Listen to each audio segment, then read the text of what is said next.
Hello mga idol, mga guys. So nandito tayo sa cluster namin kasi nandito na kami sa convention namin, no?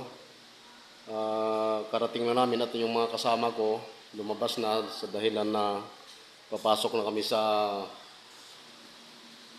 parokya na pagsilbihan ng pagdaungan ng dausan ng convention. Anong daungan? Parang dungkaan lang, no? So, nandito tayo ngayon sa lugar na kung saan pagkumbensyon na namin tong cluster. Sa school yata to, kung di ako magkamali. Ito mga idol, oh. Ayan, ang pangalan natin, oh.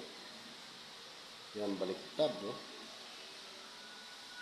So, nagdandahan ako kami. Para sa gano'n mag-asimbol, no? Mag-asimbol. Ang orientation yata ngayong hapon. So abangan na lang ninyo mga guys, no? Susunod natin mga pagbibideo. Antabayanan ng lahat ng mga pagbibideo natin. So hindi lahat ay makapag-video tayo, depende sa time, sa sitwasyon. Ayan mga gamit ng mga kasama ko mga idol, oh. Ayan. So maraming salamat sa inyong pagsubaybay, panonood sa ating pag-video. Thank you so much. Bye-bye. God bless. Thank you for watching.